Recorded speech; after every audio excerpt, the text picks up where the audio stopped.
The clan can have no weakness. I will show them strength.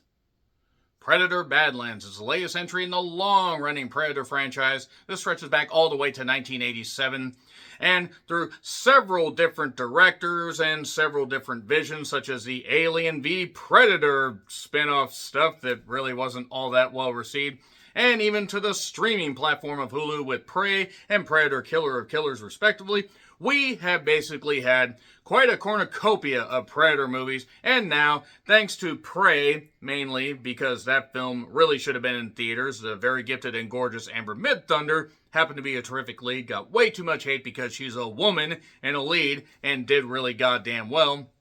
We get Predator Badlands on the big screen that you could see either in standard format, in 3D, or even IMAX 3D, or whatever IMAX equivalent you have, so it's great. After nearly 40 years, we get the Predator, the ultimate killing machine, who has no predators, except previous Predators. There are a lot of Predators that have populated this particular Predator franchise. I probably could word that a whole lot better, but the whole point is after nearly 40 years, there's still some life left in this franchise, even as it hit really, really shocking lows, like with the 2018 film that really wasn't all that great, but I'll get into that here in a little bit. Predator Badlands, by the way, does come to us from the team that was behind the 2022 prequel Prey. No Amber Midthunder in this, more in the pity, but don't worry, we have a terrific female lead to pick up the pieces. Pick up the pieces. Filmmaker Dan Trachtenberg, who also worked on 10 Cloverfield Lane. Thankfully, this film is nothing like that. And also writer Patrick Azan. And we center around the Yocha. I'm just going to say it like that. Yocha, however you want to goddamn say it. The Predator race. They live on their planet, and the way that they basically become, well, killers, and so great is they go to distant planets, they hunt, they bring trophies back, and then they honor their clan. And then they can get their own clan. And then we can have all kinds of clandestine mindsets and everything. So basically, if you were into the Predator movies, you probably were locked into this film already. We focus on one named Deck, played by Demetrius Schuster Kolomangi. I'm sorry. I'm so sorry. I probably totally butchered that. I apologize. But we get it more from his perspective. So if you ever wanted to see what it was like to see a Predator movie basically from the perspective of a actually somewhat fleshed out, Yocha, you get this. The Yocha. I don't know why I said it like that. Anyway, he goes to a planet known as Jenna, known as the Death Planet, where everything is trying to kill you. The wildlife, the elements, it doesn't matter. And he's doing this to get a trophy to basically, well, I'll get into why a little bit later on, but that is the nature of basically being a predator. Again, probably a better way to word that. He does end up finding an unlikely ally in Thea, I'm just going to say Thea because it's just, better. Played by the very gifted and uber gorgeous Elle Fanning, who really is terrific. I mean, she has been in a lot of great stuff. And through basically a necessity to survive, these two become unlikely allies, all while there is something just hanging over their goddamn heads that's about to drop, like a big old shoe, that is from like a goddamn grim fairy tale. So that's Predator Badlands right there. Let me talk a little bit about how I felt about the previous Predator movies. Predator 1987 was terrific as far as just fun. Arnie, Dylan, you son of a bitch. Jesse Ventura, ain't got time to bleed. What are you saying, Shivani? You could shoot someone as long as they're outside the ring? You're dumber than Monsoon, and I thought he was an idiot. We didn't get anything that funny in this, but we did get a little bit of comedy, I will say that. We got Predator 2, wasn't all that great. And then we got Alien vs. Predator, we got, all that stuff. We got Predators, and we got the Shane Black one, and then we got Prey. I really like Prey, even though I thought it had its issues, and I can understand why they might have had reservations about it not doing that well in theaters. But I think it actually could have done pretty well. Also, considering the fact that it was made for a fairly low budget, I assume it probably would have at least cleaned up. Killer of Killers didn't really give me a lot of hope that this film was going to be that great, because the animation was all right, but I thought the narrative was a little janky, and by a little, I mean very. There was just something about it that was off. Now, Predator Badlands does have its issues, I will say, as far as, overall lack of danger. Like, you feel that Deck can be hurt, and he can be, put in some kind of danger, but it's very fleeting. Like, there's maybe like 2 scenarios where you're like, oh shit, but no. Most of the time, it's just showing off cool special effects, showing off stuff, where it's like, oh, we have these, cool, visuals and everything, these crazy creatures, these crazy kooky ideas. I do want to say that Elle Fanning does her best and actually does have some pretty witty lines in this. That is down to the fact that Elle Fanning is very, very good at what she does. And then we get a bit of a shift, about, I'd say, a third of the way through, where there is a tie-in to something else I'll talk about in the spoiler section. And really, the main issue that I have with this is just also the lack of, like, a proper villain, like a really good villain. Like, a lot of this just feels standard and stock. It really is about the interaction between Deck and Thea, and that, and also there is one other, character a little bit later on that's included that I guess will appeal to, some people. Didn't necessarily appeal to me. I'll talk about why in a bit. But I did like the chemistry between Demetrius and Elle. I thought they did pretty good, and there were some creative kills, there were some neat moments, and it was a nice little bit of story building, especially with what happened in the opening scene. And overall, not a bad movie, in all honesty. I found it pretty entertaining. It's nice to see in 3D. Is it great? No, but it's pretty good, and at this point, that's really all we can ask for with a Predator movie. I'm going to get into spoilers. See it in theaters if you want to. 3, 2, 1, spoilers. I actually would encourage you guys to see this in theaters, because then maybe we get Predator movies with a bigger budget. Not that the budget was necessarily bad in this. I actually thought they made good use of the, not even minor league budget, but just the smaller budget compared to some other movies. So, basically, Deck is trying to prove himself, and he is seen as the runt of the clan. The father is even ashamed of him. And we see Deck fighting with another Predator. It's his brother Quay. They're fighting, offering some exposition and stuff like that, and basically Deck says, what I'm going to do is I want to be sent to Jenna, the death planet, because I'm going to take out the Kalisk. Why would you take out the Kalisk? Why would he want to, when even his father fears it? Because he feels that if he does that, his father's going to love him. It's really what it comes down to. Well, then, they get... they basically are greeted by the father. The father basically traps Deck and is like, well, Deck, you know what? You're seen as the runt. You should have killed him. Quay, what the hell's wrong with you? And Quay, because of a little reference of, like, this one particular, like, bit of exposition, this toy, which actually turns out to play a central point to an escape a little bit later on. It's because, why'd you say this? Well, you saved me, brother. And you saved me once, so I owe a debt to you.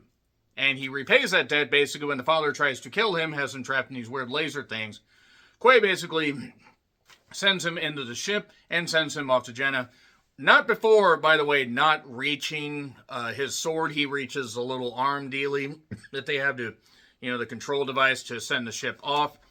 And that's pretty much it. He gets killed. So now, basically, if Deck can survive, spoiler, he does, he wants to go back with the trophy and also to kill his father for what he did.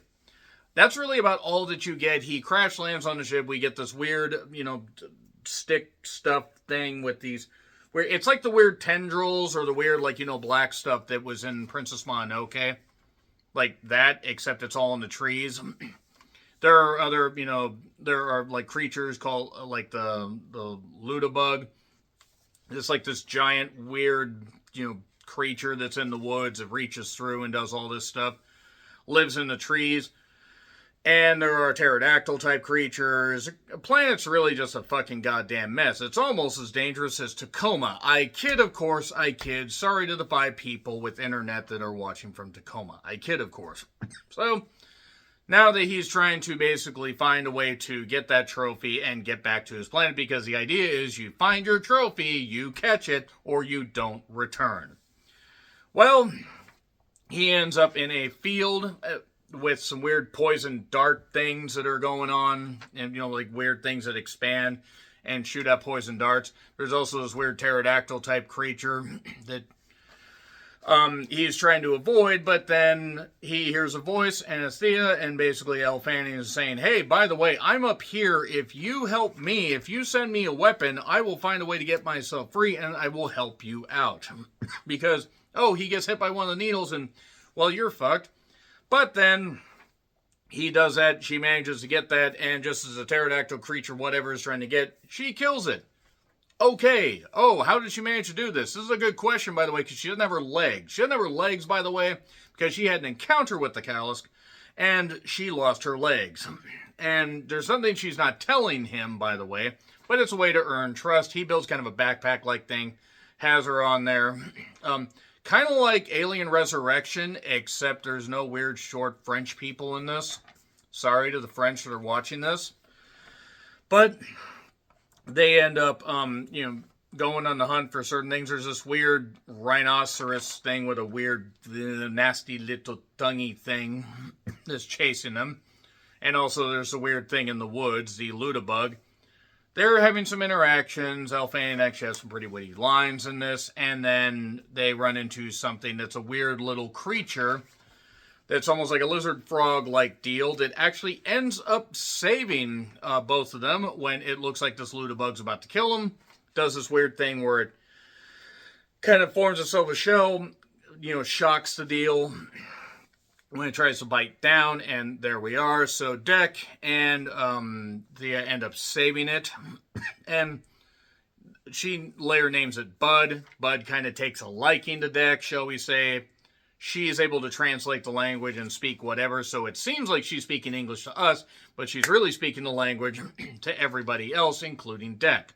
So that's what's so goddamn confusing about it when another scene happens a little bit later on. So as this is going on, we cut back to Weyland-Yutani where, Weyland-Yutani is how they tie this stuff together with the alien stuff.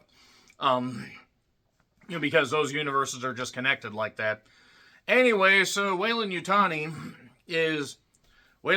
has Thea, except it's not Thea, it is Tessa, because Thea references somebody that was taken from her that is like a bonded sister, a synthster, as it were, and she wants to find a way to get back to her. They program Tessa and basically say, by the way, you failed your mission, acquire the specimen, there's a Yautja there, and you have to kill it.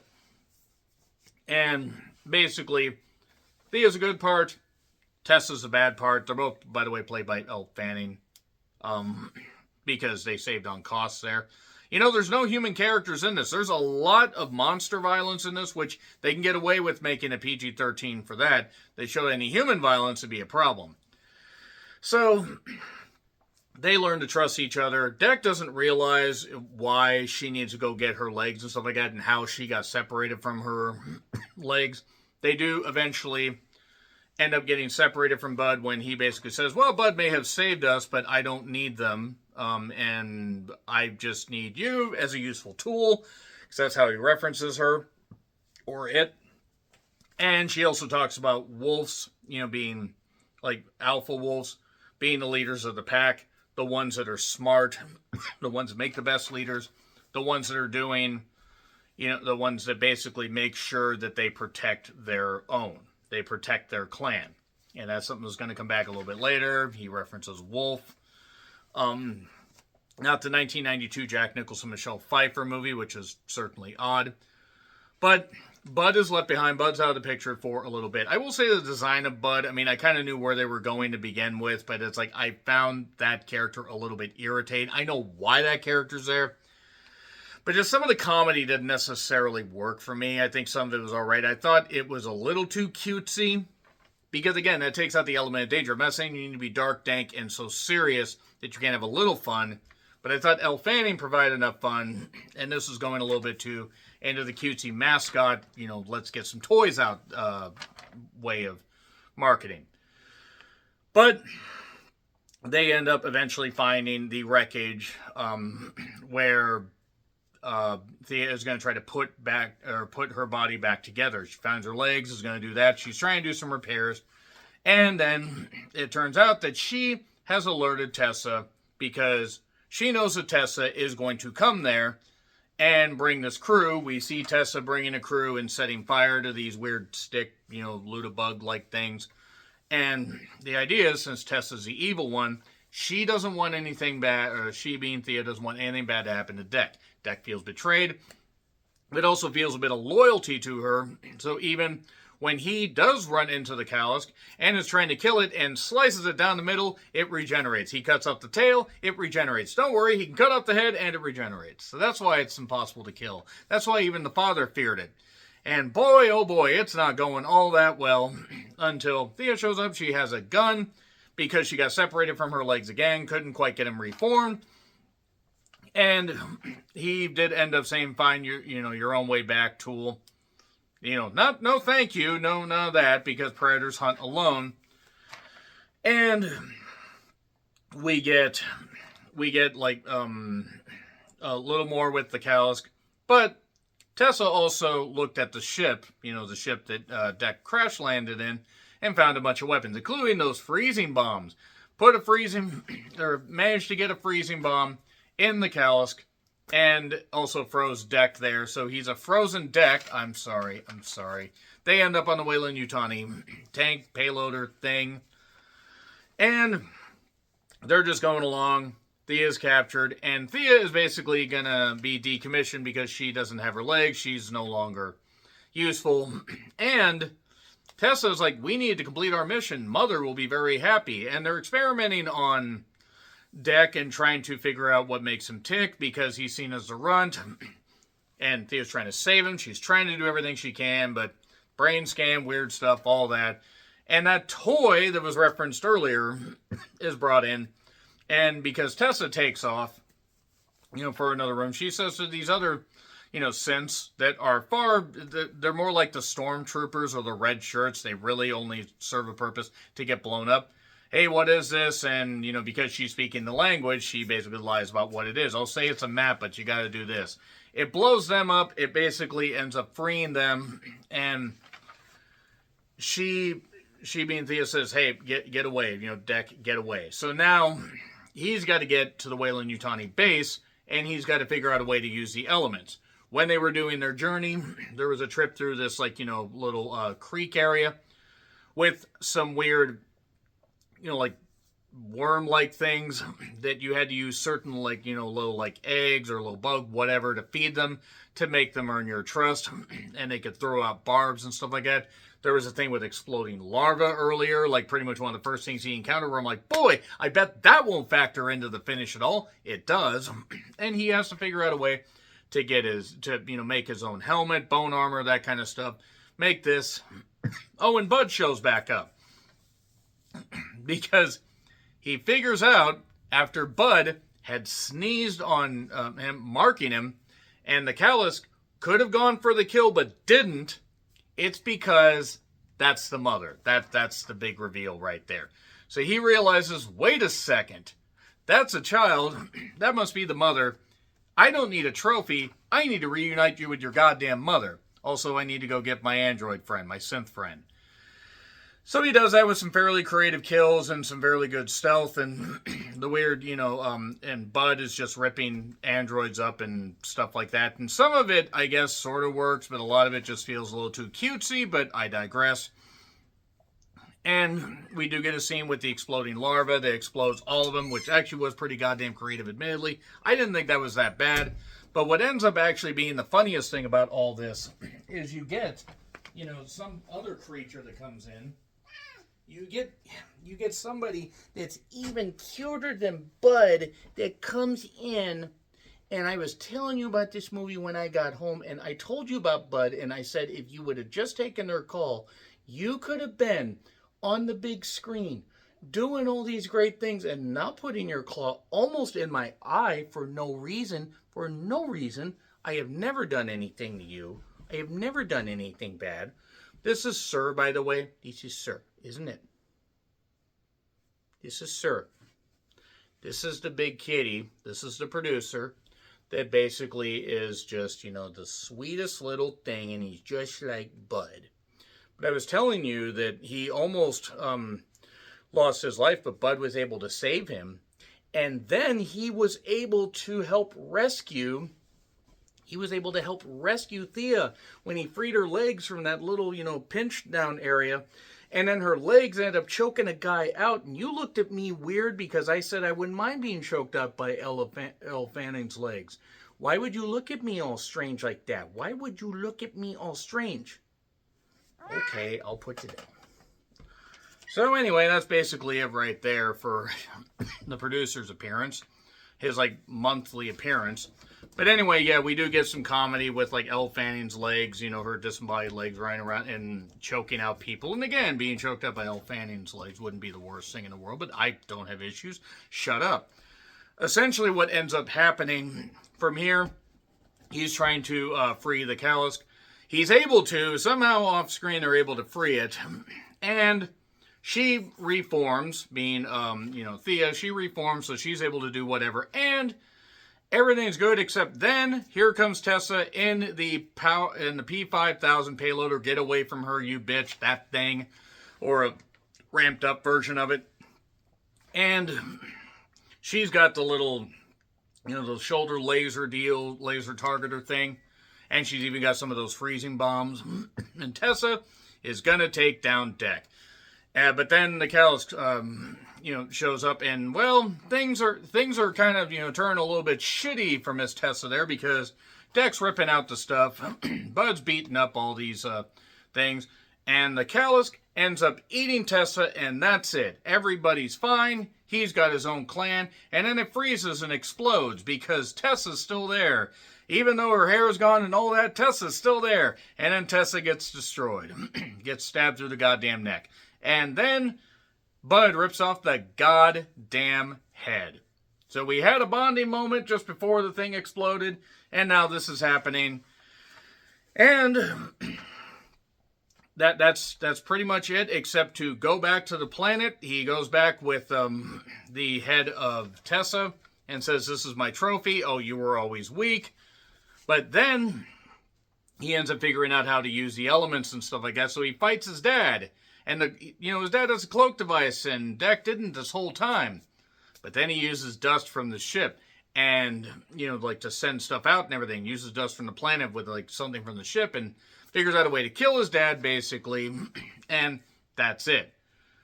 And he's got his own clan. Bud, by the way, fully formed into being almost as big as his mother now. That I guess they advanced quickly, so he's got his clan. And then, oh shit, some other ship shows up. Friends of yours? No, it's my mother. So we're possibly getting Predator Badlands 2, Electric Motherloo, I guess. Yeah, that's pretty much it. That's Predator Badlands. Were there Easter eggs I missed? Probably. Do I care? No, not necessarily. I just want to have some fun reviewing this. So B, gets a B. It's entertaining enough. I feel just the lack of a really good villain and couple pacing issues, and some of the comedy didn't fully hit for me.